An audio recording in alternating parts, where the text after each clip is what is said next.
ফেব্রুয়ারিতে ত্রয়োদশ জাতীয় সংসদ নির্বাচন, সারা দেশ প্রস্তুত হচ্ছে একটি অবাধ, সুষ্ঠু ও গ্রহণযোগ্য নির্বাচনের জন্য। কি ভাবছেন সাধারণ মানুষ থেকে শুরু করে আগামীর জনপ্রতিনিধিরা, সেই কথা জানাতে ডিবিসি নিউজের ইলেকশন এক্সপ্রেস ছুটে যাচ্ছে সব সংসদীয় আসনে। এখন আছে সংসদীয় আসন 135, টাঙ্গাইল 6। সিএসআরএম ডিবিসি ইলেকশন এক্সপ্রেসে আমরা আছি টাঙ্গাইল 6, এটি দেলদুয়ার এবং নাগরপুর উপজেলা নিয়ে আসনটি। আমার সাথে যুক্ত আছেন টাঙ্গাইল জেলা জামায়াতে ইসলামী সদস্য ডাক্তার একেএম আব্দুল হামিদ। আপনাকে স্বাগত জানাচ্ছি আমাদের সিএসআরএম ডিবিসি ইলেকশন এক্সপ্রেসে। তো আপনি দীর্ঘ প্রায় 40 বছরেরও বেশি সময় ধরে ডাক্তারি পেশায় আছেন, এখনও সেবা করছেন, কিন্তু এই রাজনীতির মাঠ একেবারেই বিপরীত। আপনি যাচ্ছেন মানুষের কাছে, কেমন দেখছেন, কেমন সাড়া পাচ্ছেন? আলহামদুলিল্লাহ, প্রিয় দর্শক শ্রোতা এবং নাগরপুর জেলার জনগণ, আসসালামু আলাইকুম রহমতুল্লাহ। আলহামদুলিল্লাহ, এই 40 বছর ডাক্তারি জীবনে অনেক পথ পরিবর্তন দেখছি রাজনীতিবিদদের।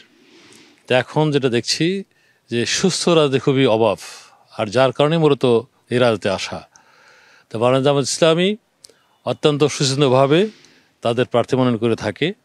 এখানে আমাদের যে অবস্থান, যে আমরা কেউ নিজে প্রার্থী হতে পারি না।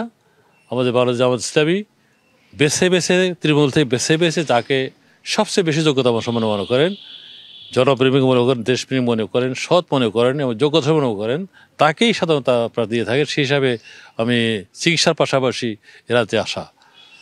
আচ্ছা, আমরা দেখছি যে বিভিন্ন রাজনৈতিক দল অলরেডি তাদের প্রচারণা চালাচ্ছেন, জনসংযোগ করছেন, মানুষের কাছে যাচ্ছেন, আপনারাও যাচ্ছেন। কিন্তু আপনারা বিশেষ করে বাংলাদেশের সবচেয়ে বড় ইসলামপন্থী রাজনৈতিক দল, আপনারা শান্তি প্রতিষ্ঠায় কাজ করেন, কিন্তু সেইখানে আপনারা কিভাবে কাজ করছেন?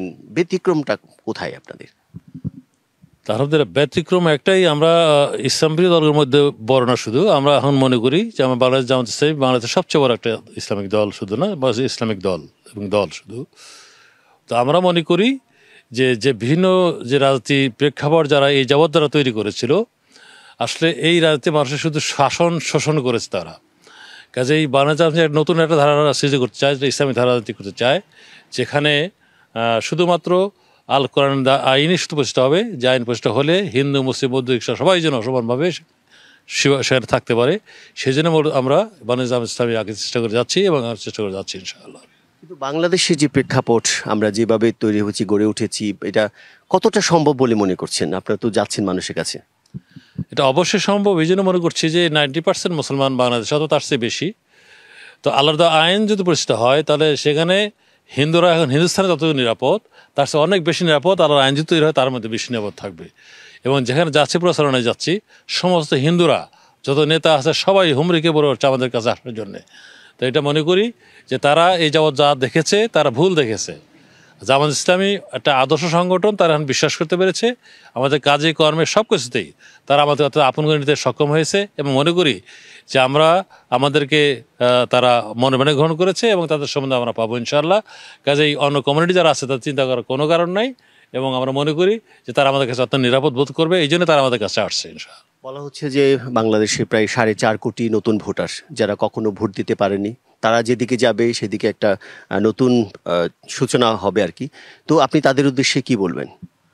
অবশ্যই তারুণের ভোট আমাদের জামায়াতের পক্ষে আসবে, এটা আমি বিশ্বাস করি। এই জন্য বিশ্বাস করি যে তরুণদের জন্য এই বিগত সরকার কিছুই করতে পারে নাই।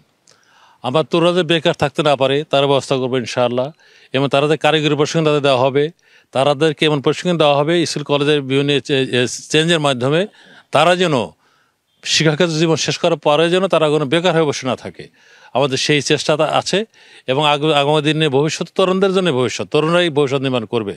অতএব আমরা মনে করি যে বাংলাদেশ জামায়াত ইসলামী এমন একটা শিক্ষাক্রম চালু করবে, কারিগরি ব্যবস্থা চালু করবে, শিক্ষা ব্যবস্থা চালু করবে, যা পাশ করার পরে যেন তারা কোনো বেকার তারা বসে না থাকে, তারা যেন দেশের সম্পদ হয়, তারা যেন বোঝা না হয়, এই ব্যবস্থা আমরা করবো ইনশাআল্লাহ। জনগণ স্বপ্ন দেখছে আপনাদের নিয়ে, আপনারা জনগণের কাছে ক্ষমতা গঠনের স্বপ্ন দেখছেন?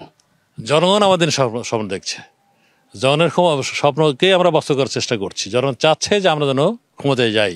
আপনাকে অনেক ধন্যবাদ আমাদের সাথে সংযুক্তার জন্য। শুনছিলেন বাংলাদেশ জামায়াত ইসলামী শুরা সদস্য, উনি কিভাবে নির্বাচনে কাজ করবেন। আমরা পরবর্তীতে আগামীকালকে টাঙ্গাইল 7 এবং 8 আসনে যাব, সেখানকার বিভিন্ন রাজনৈতিক দলের সদস্যদের সাথে কথা বলবো। সিএসআরএম ডিবিসি ইলেকশনে আসলে ততক্ষণ আমাদের সাথেই থাকুন।